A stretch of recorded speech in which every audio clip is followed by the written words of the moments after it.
friends, welcome to my channel. My name is Veronica.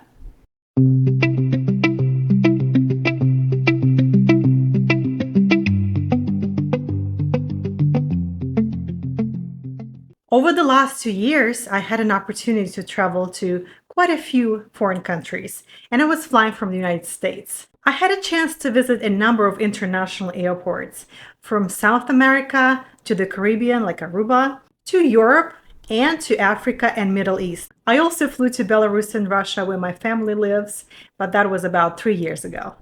Each international airport has slightly different security and expectations from the visitors. But I noticed a couple of things that were in common. Number one is there are lines of people, and there are a lot of tourists from all over the world, and it's always very crowded.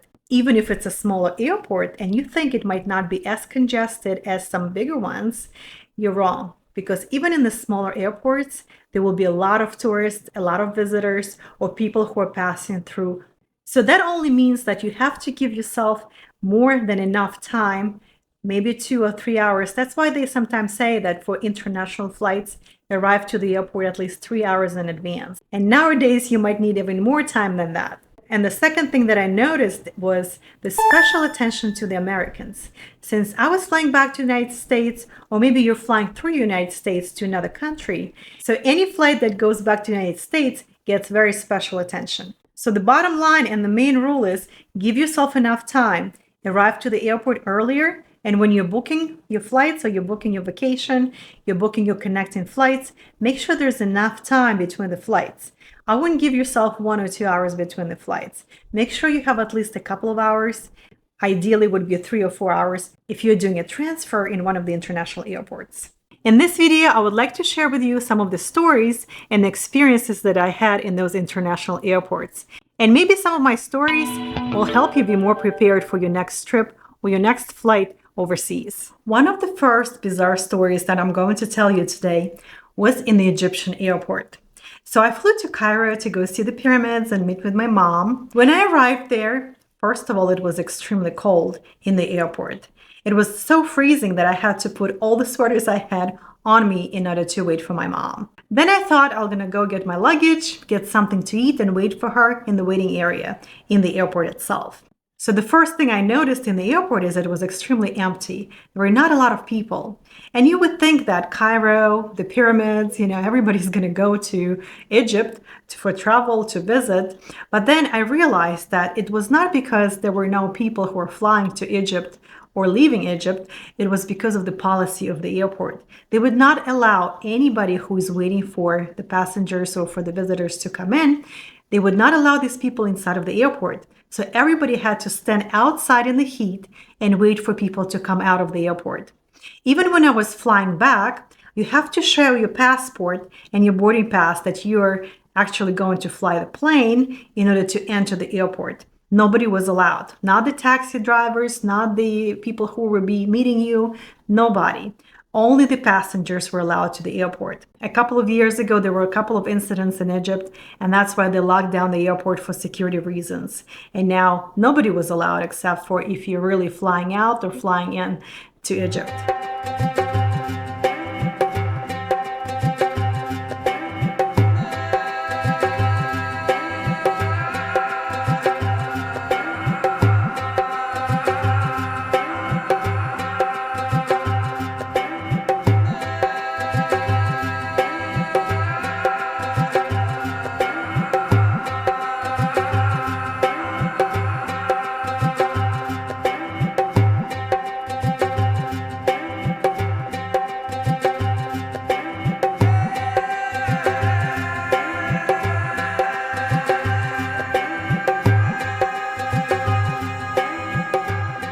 On the flight back, the amount of security I had to go through in order to get to my gate was absolutely ridiculous. Here, it was the checkpoint probably every couple of minutes. So by the time you get to your gate, you've shown your passport so many times. And remember, you're not the only person flying. So whoever else is coming on that plane, they have to stand in line and wait for you to show your passport and show your boarding pass. So there were so many checks of your passport that I've never had anybody checking it so many times in the airport in my whole life or any of the trips I ever went on. So last year for Thanksgiving, I flew to Dubai also to meet with my mom.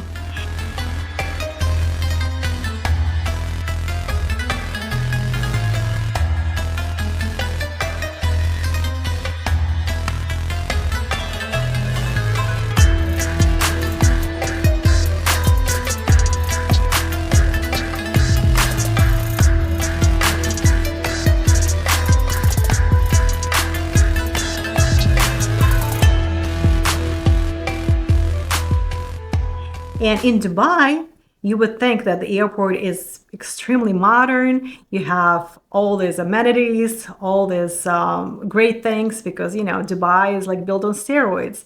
Everything is big and over the top.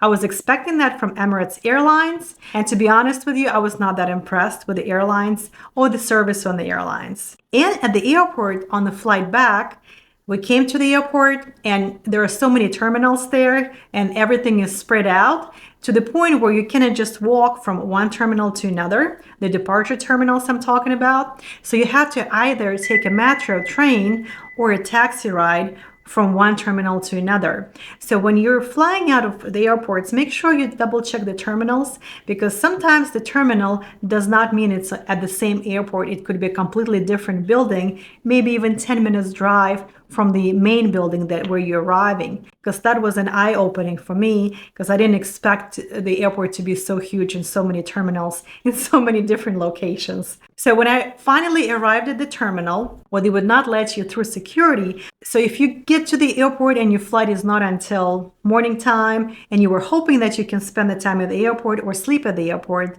you're pretty much out of luck because that specific airport had no comfortable seating for sleeping. They had a couple of chairs here and there, so that airport was completely not equipped with anything comfortable for people to sleep or wait for their flights. I was really surprised because I expected the airport to be all this wonderful, and it did look beautiful inside, but there was nothing for people to be comfortable. People were sleeping right on the floors, and that was shocking to me because I would expect a little bit more from the airport, at least the sitting lounge area where you can rest or wait for your flight.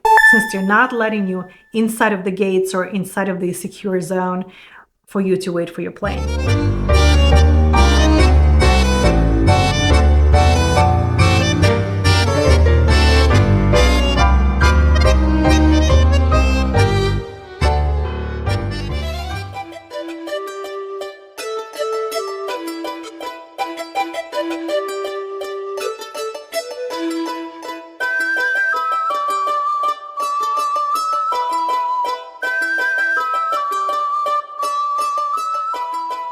Another story from this year was when I flew to South America and I was flying back from Argentina to United States.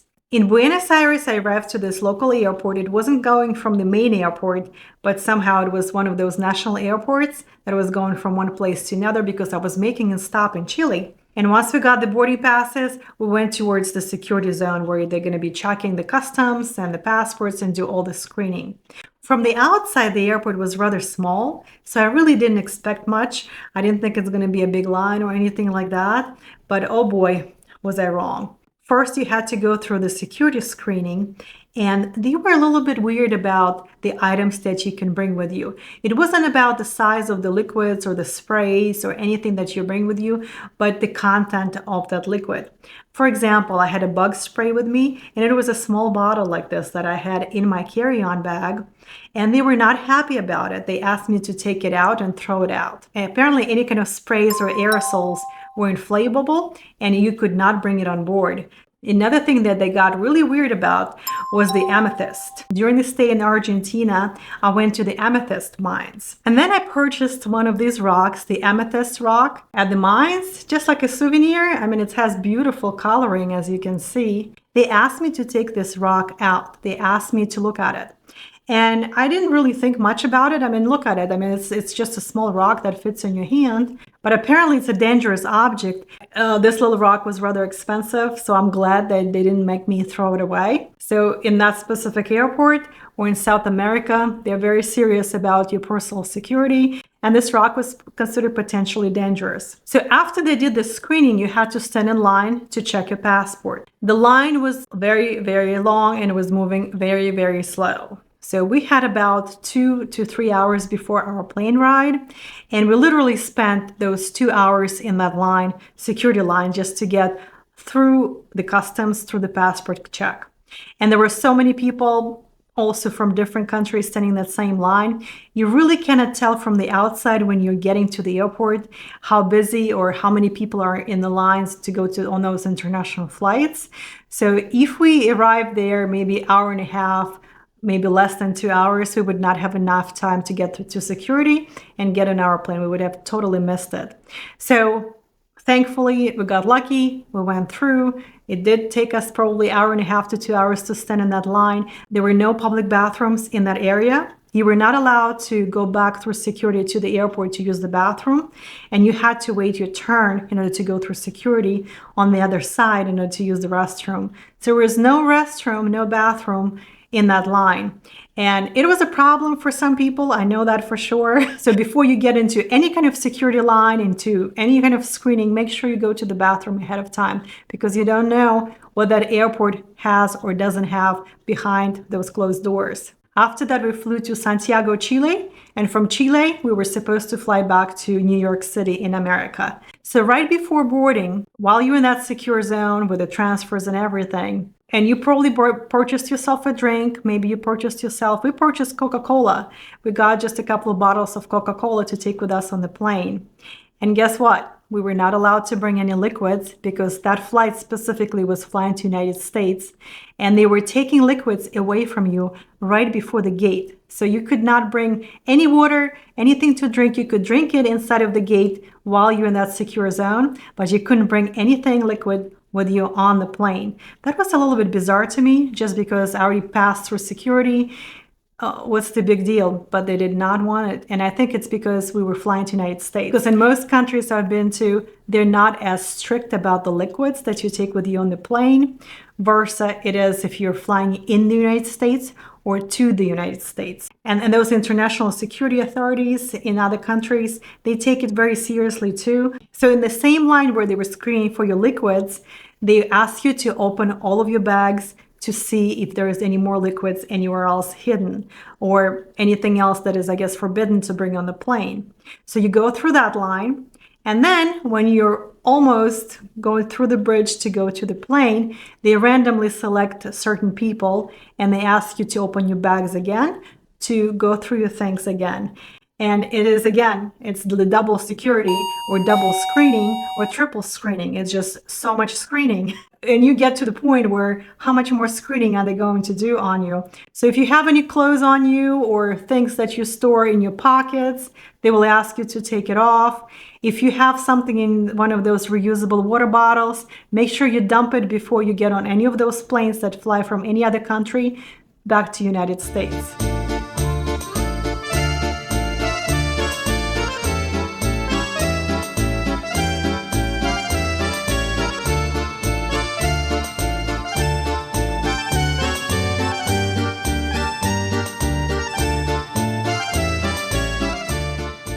Now I'm going to tell you a story when I flew back to Russia and Belarus to visit my family. So those airports are a little bit different too.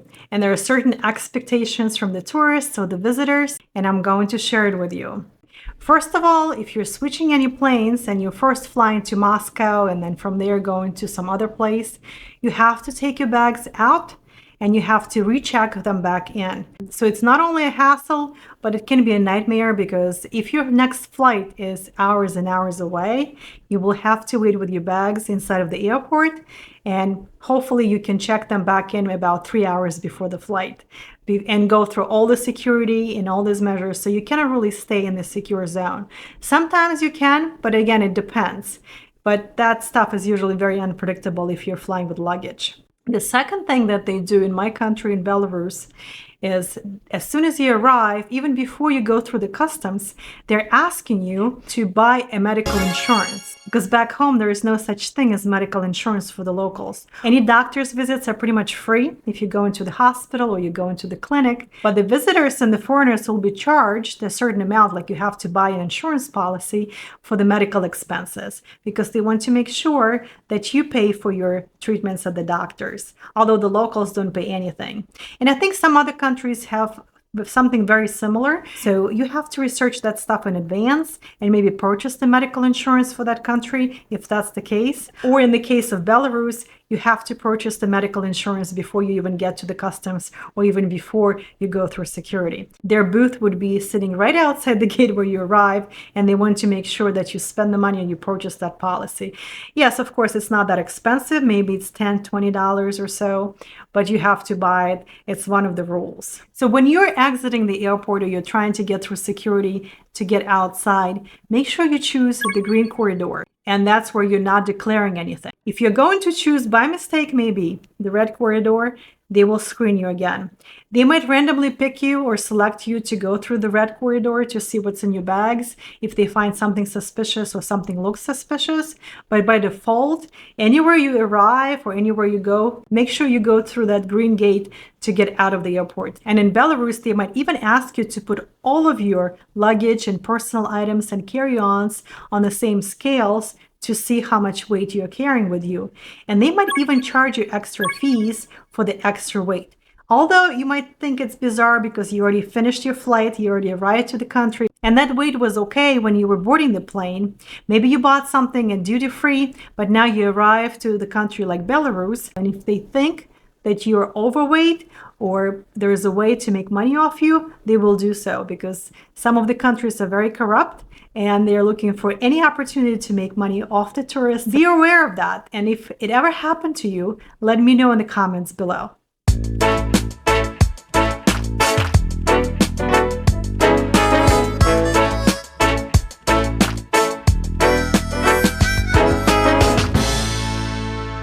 A couple of years back, I flew to Aruba, and flying back from Aruba was kind of a nightmare because they have 2 sets of security lines to return back home to the United States. So first you have to go through Aruba security to get to the airport, and then to get through the customs, you have to also go through United States security. And that's also a very, very long line of people. I was shocked by that because I would think that one line of security is plenty, but no, that was not the case flying back from Aruba. And maybe there are some other islands in the Caribbean that will require the same kind of security. Please let me know in the comments if you encountered other countries in the Caribbean where they required you to go through security twice. I'm just curious to know if there are any other places besides Aruba in the Caribbean, because then when you fly to the United States, there's another layer of security, of course, to go through United States customs and passport control. So last year I went on the cruise to Europe, and there were a couple of airports I had to go through in order to fly there, do some transfers, and fly back. And there were a couple of really weird things that happened.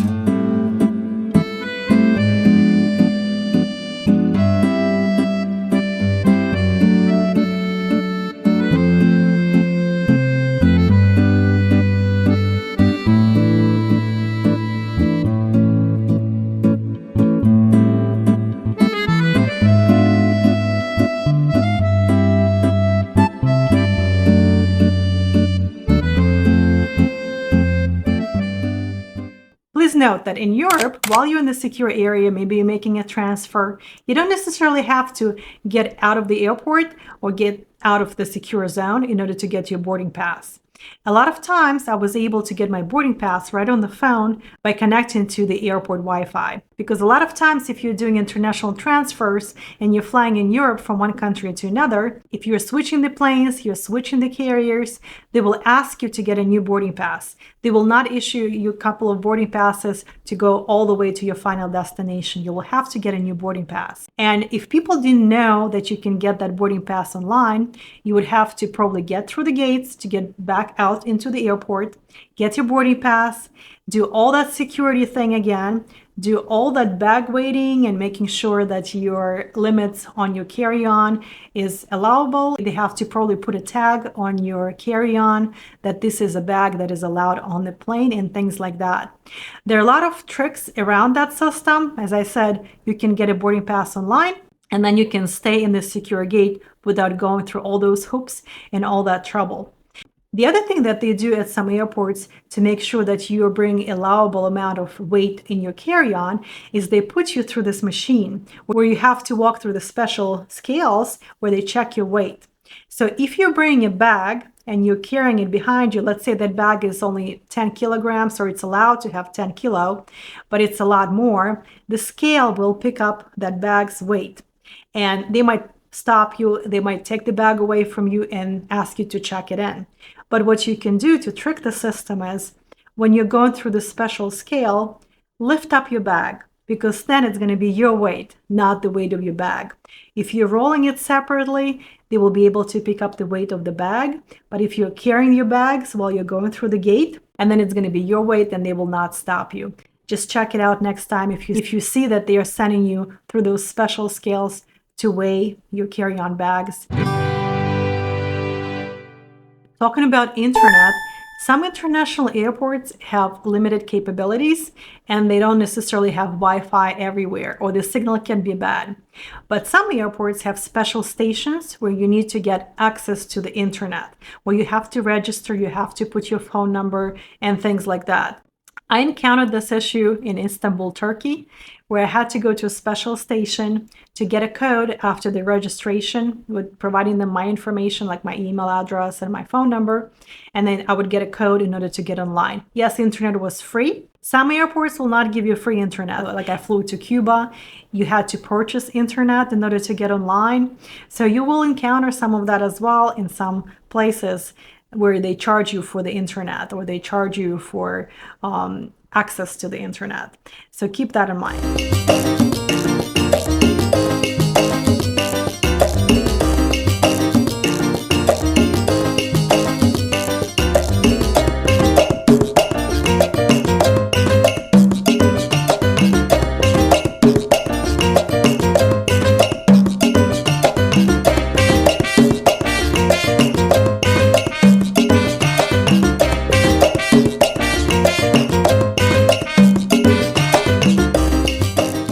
It's probably not a surprise to you, but some airports can be extremely cold or extremely hot, depending on the country, depending on the terminal, and there are, of course, different conditions.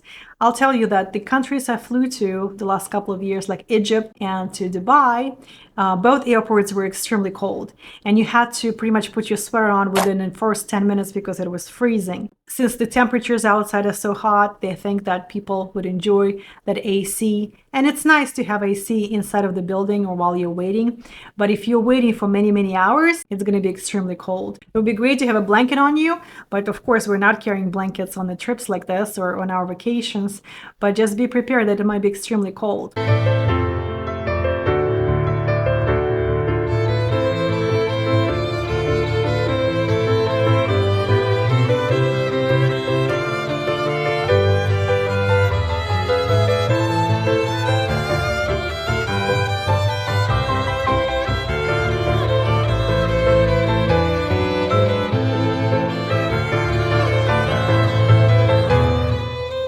So last year when I flew through Iceland Airport, I had a very short connection. It was like 1.5 to 2 hour connection.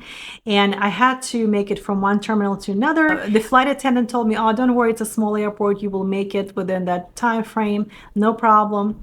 But guess what happened? I still got lucky. But because of all the migrants and all the changes in Europe, that all these people moving around because of the war and things like that, they make additional security check for certain planes. So in Iceland, they were making random checks of certain planes coming from Europe or flying to Europe.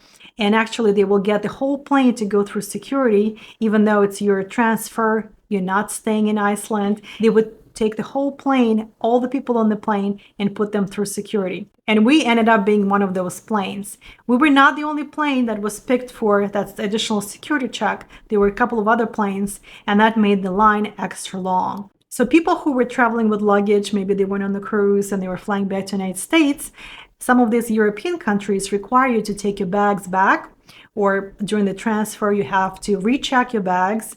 And these people were late on their next flight just because they had to go through the security line first, through this random airplane check, in order to get on the other side, to get their bags, check them back in, and fly back to United States.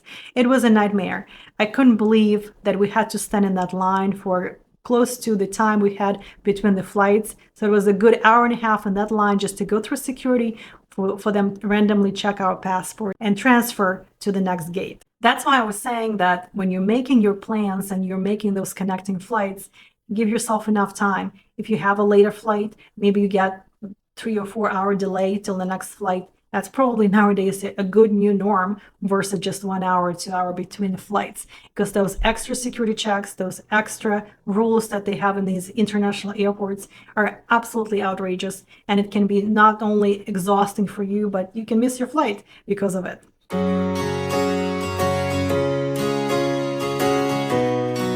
So that brings me to another point of missed flights. What if you did miss a flight? What if you stood in these lines and you ended up missing your connection and you cannot make it home now? So in that case, definitely bring a couple of outfits to change into, bring essentials to take a shower, to use the bathroom, maybe brush your teeth, because you don't know if you're going to be stuck at that airport for a day or two, if it's weather conditions, if it's any kind of emergencies, any kind of storms. Hopefully it's only like 24-hour delay and you can fly back home the next day when they rebook you. But when we flew to Aruba a couple of years ago, there was a big storm going on and we were stuck for 3 days waiting for our next flight. Thankfully, we were in Miami where we got stuck, so we were able to get a taxi, get a hotel in Miami and stay in Miami. We arrived on Saturday, but the next flight they rebooked us on was only on Tuesday. So imagine that if you're stuck in a foreign country and now you have to spend a couple of nights, nobody's paying for. So a lot of times people just hang out at the airports and they wait there. If I can get out of the airport, get a hotel, maybe go explore a new city, I would rather do that than stay at the airport for days or maybe even 24 hours at a time. Some airports have special hotels or special pods, they call them, where they give you a bed, you can shower, you can spend the night, stretch your legs. At least it's more comfortable than sitting in one of those chairs or sleeping on the floor as an alternative. Definitely not comfortable, especially if you're flying with your family, with your friends, and you want to be a little bit more comfortable. Get a hotel, and you might have to stay there for a couple of days. Most of the international airports have luggage storage, so you can research it in advance when you're flying someplace. So if you're stuck in that airport and you can get rid of your bags for a couple of days, do so. Just pay for that storage, but then bring some essentials with you, some change of clothes, so you can get into the hotel and spend the night or a couple of nights, depending on for how long you got stuck at that location. Thank you for watching my video till the end. I appreciate any of your likes and comments. Please also subscribe to support my channel, and you can even join it for a small monthly donation so I can make more videos for you. Happy travels!